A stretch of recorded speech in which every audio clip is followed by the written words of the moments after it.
Hi everyone, मेरा नाम है प्रशांत और आज बात कर रहे हैं साइंस की लास्ट मिनट स्ट्रैटेजी के बारे में। मुझे पता है तुम्हारा भी इंग्लिश का एग्जाम था और कुछ स्टूडेंट्स का इंग्लिश का एग्जाम बहुत अच्छा गया और कुछ का शायद थोड़ा बहुत बेकार गया होगा। देखो, जिनका अच्छा गया है ना, ओवर कॉन्फिडेंस में मत आ जाना। इंग्लिश का पेपर था, आसान गया है, इसका मतलब ये नहीं कि साइंस मैथ के भी पेपर बहुत सिंपल आएंगे। ओवर कॉन्फिडेंस तो बिल्कुल मत करना। और जिनका पेपर अच्छा नहीं गया है उनको बस मैं इतना बोलूंगा, इंग्लिश का बदला साइंस से लेना है। ठीक है, इंग्लिश का बदला साइंस से लेना है। अब सुनो साइंस की लास्ट मिनट स्ट्रैटेजी के बारे में, एकदम डिटेल में हर एक चीज तुम्हारे लिए बनाकर लेकर आया हूं और कुछ सरप्राइजेस भी हैं इसके अंदर, वो भी बताता हूं। पहली चीज, इस वीडियो के अंदर हम बात करने वाले हैं कि पढ़ना कहां से है और कैसे पढ़ना है। कम समय बचा है साइंस के पेपर में, कैसे पढ़ना है, कहां से पढ़ना है, दोनों चीजें।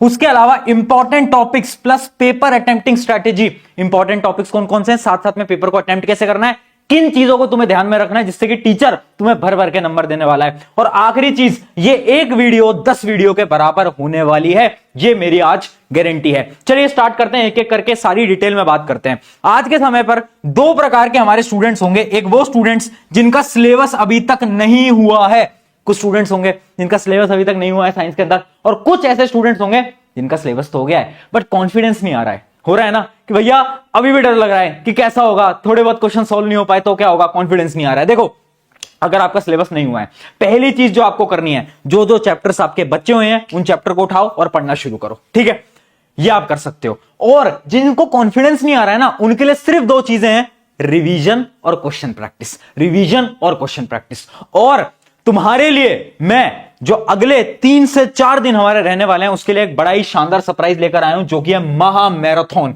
महा मैराथन एक मैं तुम्हारे लिए लाइव सीरीज लेकर आने वाला हूं YouTube के ऊपर। आगे बढ़ते हैं। अगली चीज क्या है, क्या इतना करना इनफ है? हाँ इनफ है, बट एक दो चीजें और हैं जो कि है इंपॉर्टेंट डायग्राम और इंपॉर्टेंट एक्टिविटी। ठीक है, इंपॉर्टेंट डायग्राम के लिए भी मैं एक लेक्चर ऑलरेडी ले चुका हूं और इंपॉर्टेंट एक्टिविटी के लिए भी मैं एक लेक्चर ऑलरेडी ले चुका हूं, वो देख लेना। छोटे छोटे लेक्चर हैं, लिंक डिस्क्रिप्शन में। अगली चीज, अगर तुम वो बच्चे हो जो कह रहे कि भैया यार हमारा तो बहुत सारा सिलेबस बचा है, तुम्हारे लिए भी कुछ चीज है। वो क्या है? Important topics. इंपॉर्टेंट टॉपिक्स तुम्हारे लिए बना रखे हैं। ठीक है, एक पीडीएफ है, मैं आपको यहां पर दिखा भी देता हूं 1 मिनट के। जैसे कि एक ये चैप्टर है आपका एसिड बेस एंड सॉल्ट, इसके अंदर कहां से सवाल आते हैं, सारे इंपॉर्टेंट टॉपिक्स आपको बता रखे हैं। तो अगर आप एक वीक बच्चे हो, अगर आप एक एवरेज बच्चे जिसने अभी तक कुछ नहीं पढ़ा है, क्या करो, सब कुछ मत पढ़ो, इंपॉर्टेंट टॉपिक्स पढ़ जाओ। 80% पेपर यहीं से ही आपका आने वाला है। ठीक है, ये सारी चीजें आपके लिए बना रखी है। इसके साथ साथ आपके लिए मैंने टॉप 5 क्वेश्चंस भी बना रखे हैं। हर चैप्टर के जो 5 इंपॉर्टेंट क्वेश्चंस हैं वो वैसे मैं मैराथन क्लास के अंदर सॉल्व करा दूंगा, तो मैराथन क्लास में जरूर आ जाना, 7 बजे हम मिल रहे होंगे। चलिए, यहां तक की बात क्लियर, कैसे पढ़ना है वो क्लियर हो गया। अब सुनो मेरी बात, अगला स्टेप। अब बात करते हैं भैया पेपर को अटेम्प्ट कैसे करना है। जैसे ही मेरे हाथ में पेपर आएगा तो क्या करना है, तुम क्या करते हो, अभी तक क्या करते आ रहे थे भैया, जैसे पेपर आता है हम तो एमसीक्यू सॉल्व करने लग जाते हैं क्योंकि वो थोड़े आसान भी होते हैं, हमसे बन जाते हैं, यही करते हो। बट ये मत करना, ये सबसे बड़ी मूर्खता है। अभी समझाता हूं क्यों।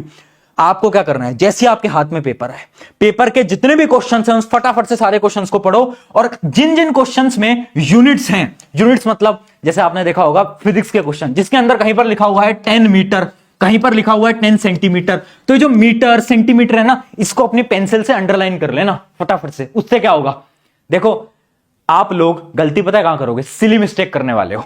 ठीक है, हम क्या करते हैं ना, हम यूनिट्स पे ध्यान नहीं देते, या फिर कुछ इंपॉर्टेंट चीजें होती हैं जैसे कि बहुत सारे सवालों के अंदर नॉट लिखा होता है, नॉट है ना, which of the following are not आ जाता है और उस नोट को हम इग्नोर कर देते हैं और आंसर हम गलत मार्क करके आते हैं। घर में आके पता चलता है अरे यार यहां तो मैं पढ़ ही नहीं पाई।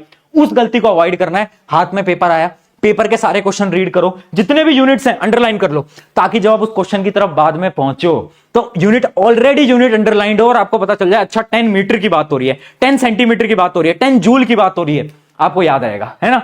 तो ये अंडरलाइन टेक्निक बहुत इंपॉर्टेंट है, इससे एक भी सिली मिस्टेक नहीं होने वाली। अगली चीज क्या है, डिफिकल्ट क्वेश्चन को सर्कल कर लेना। क्वेश्चन पढ़ते जाओगे, जो क्वेश्चन डिफिकल्ट लग रहे हैं उनको सर्कल कर लेना और उनको अटेम्प्ट मत करना, आखिरी में अटेम्प्ट करना।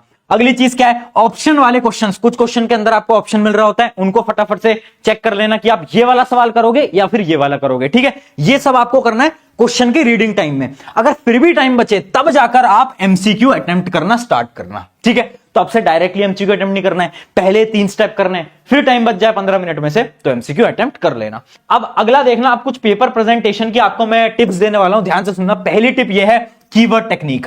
कीवर्ड टेक्निक बार बार बता चुका हूं।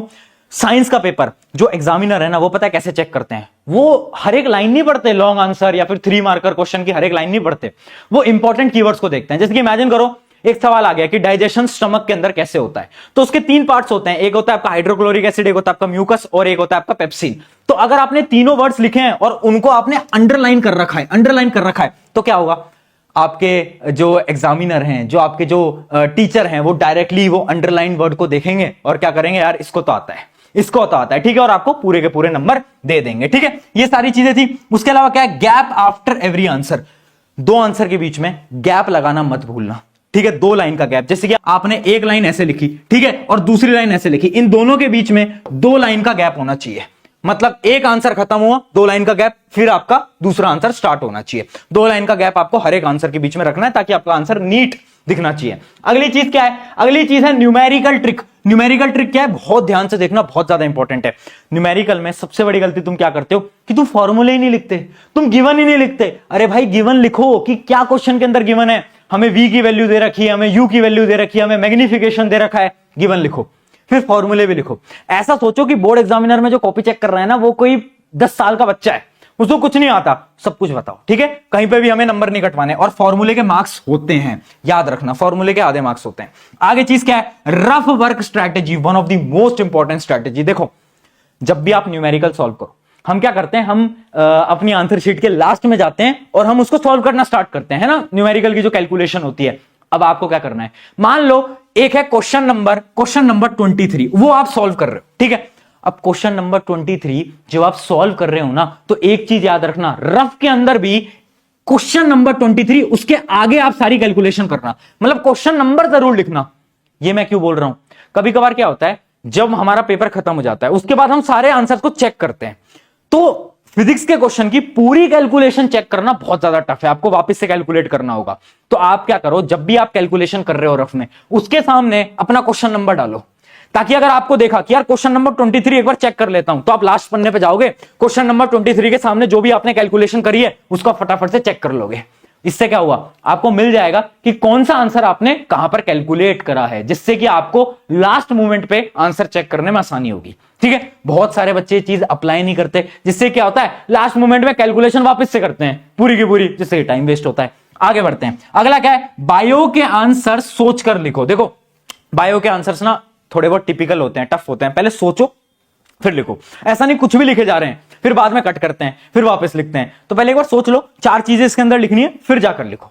ठीक है, ये होती है हमारे बायो के आंसर लिखने की बेस्ट स्ट्रेटेजी। या फिर आप लास्ट के पेज पे जाकर बायो में जो आप आंसर लिखने वाले हो उसके पॉइंट्स भी बना सकते हो कि ये 4 पॉइंट में लिखने वाला हूं, लाइफ प्रोसेस का सवाल आ गया, ये 4 पॉइंट में लिखने वाला हूं, और फिर आप पूरा का पूरा आंसर लिखना स्टार्ट कर सकते हो। आगे देखते हैं, अब है कुछ फाइनल टिप्स और one of the most important tips, ध्यान से सुनना। पहली चीज, लीव हार्ड क्वेश्चंस। देखो, साइंस का पेपर टफ नहीं होता, साइंस का पेपर ट्रिकी होता है। आपके जो ओवरऑल क्वेश्चन आएंगे ना, उसमें से 2 या 3 सवाल होंगे जो कि बहुत टफ होंगे। ठीक है, अगर आपको कोई भी टफ सवाल दिखे, डीमोटिवेट नहीं होना, छोड़ देना, आखिरी में अटेम्प्ट करना। होगा क्या, अगर आपने उसको पहले अटेम्प्ट कर लिया, मान लो एमसीक्यू के अंदर कोई टफ सवाल आ गया, अब तुम उसी के पीछे लगे हुए हो सॉल्व करने। अरे भाई अखिरी में कर लेना, 1 नंबर का सवाल है एमसीक्यू का, अभी तो बहुत बड़ा पेपर बचा है। तो लीव हार्ड क्वेश्चन, आखिरी में हमेशा हार्ड क्वेश्चन को आपको अटेम्प्ट करना है। अगली चीज क्या है, लास्ट 10 मिनट फॉर रिविजन। आपका पेपर 3 घंटे का नहीं होता, ठीक है, क्यों, क्योंकि जो आखिरी का 10 मिनट होता है ना, वो 10 मिनट आपको हमेशा रिवीजन के लिए देना है ना। उसमें नहीं है कि आप लिख रहे हो, नहीं, टाइम मैनेजमेंट रखो, आखिरी का 10 मिनट कहां पर दो, रिवीजन में दो। टाइम मैनेजमेंट कैसे करोगे, सैंपल पेपर सॉल्व करना स्टार्ट कर दो। अगली चीज क्या है, कुछ नहीं आता तो भी कुछ ना कुछ लिखना है।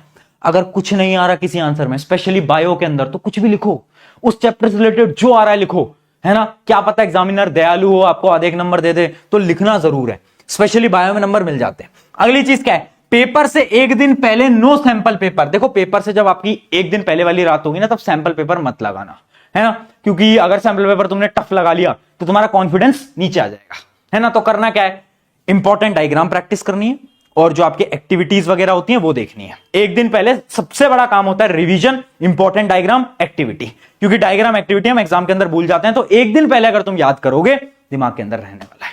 ये थी पूरी की पूरी स्ट्रैटेजी। शायद वीडियो थोड़ी सी लंबी हो गई होगी, बट एक कमेंट आपको आज करना है, साइंस फोड़ेंगे, ये आज कमेंट कर देना। और सच में तुम साइंस को क्रैक करने वाले हो, साइंस के अंदर आसानी से 95 लाने वाले हो, और मैं तुम्हारे साथ हूं यार। प्रशांत भैया तुम्हारे साथ हैं, डरना किस बात का यार, मैं तुम्हें 95 लाने पे मजबूर करने वाला हूं इस मैराथन के साथ, ये मेरी गारंटी है। बस तुम्हें लगना पड़ेगा यार, मेहनत करनी पड़ेगी। अगर मैं अकेले घिसता रहूंगा पढ़ाता रहूंगा, अगर तुम नहीं पढ़ोगे कुछ नहीं होगा। ठीक है, अगले 4 दिन साथ में पढ़ेंगे और ऐसा पढ़ेंगे कि लोग देखते रह जाएंगे कि यार इसने कैसे साइंस के अंदर टॉप कर दिया। चलिए साइंस पढ़ेंगे, कमेंट जरूर कर देना। मेरा नाम है प्रशांत, मिलते हैं मैराथन के अंदर।